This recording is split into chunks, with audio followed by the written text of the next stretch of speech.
Back in the 1970s, downtown Los Angeles was a real glowing, great deal.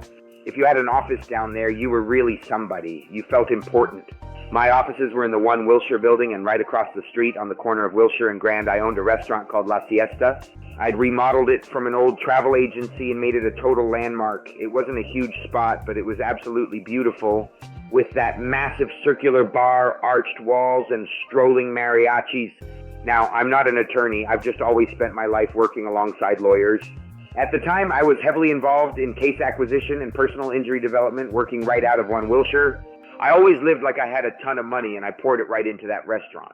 From the outside, La Siesta didn't show any signs of struggling, but the reality was the payroll was too big. What did I know about running a restaurant? I had 2 full shifts of people, a live mariachi band playing every single night, and it was just a wild place. I wasn't there during the day because I was across the street handling cases, but at night, that's when the real action started.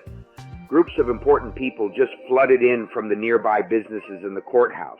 And because I had the gift of gab and loved being social, I'd pick up the tabs for all the heavy hitters. I wouldn't let them pay for a thing. Through that wild scene, I ended up crossing paths with a very powerful state senator. To give you some perspective on the dynamic, I was just a youngster, about 28 years old, and this senator was 51. Next to a guy like that, you felt like an ant. But we became fast drinking partners. He'd spend his days up in Sacramento, but he lived in the Los Angeles area, so he flew back a lot. When he was in town, he was at La Siesta. Now, around that time, a massive no-fault insurance bill was pushing its way through the state legislature. It was a hot and heavy issue. If that bill had passed, it would have put a cap on settlements and completely rewritten the system. It literally would have put almost every personal injury attorney in California out of business, including the future ones practicing today. The bill was sitting in the Judiciary Committee, and without getting out of that committee, it would never even face a vote. I never explicitly sat down and made a formal deal with the senator, and I never told him directly that we couldn't let this bill pass. But we drank together constantly, and it cost me a bundle to keep him and his top Senate assistant around. I even bought a car for his assistant.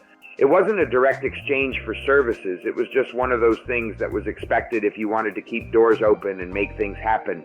The senator promised me that bill would die in committee, and that's exactly what happened. It completely died. And a whole lot of trial lawyers probably owe me a thank you, even though I kept it entirely private at the time. For a 28-year-old kid from East LA, it was a head-spinning time. The senator would literally force me to jump on a plane to Sacramento just to party with him for the night. Or we'd fly out to San Francisco to meet up with a whole pack of Northern California lawmakers. Was I impressed by it all? Yes, I absolutely was. Years later, the whole thing became a massive story in the newspapers across California when the grand jury in Sacramento called me in as a witness. They were investigating the political circle, including the senator and the lieutenant governor, who had also become a good friend of mine. When I stood before that grand jury, I didn't lie. I told them the absolute truth. I told them I never made a corrupt deal to trade money for votes. If I gave them gifts or picked up their tabs, they were just gifts between friends with no strings attached. Because I stuck to the truth, nothing ever happened to the senator and nothing ever happened to the lieutenant governor.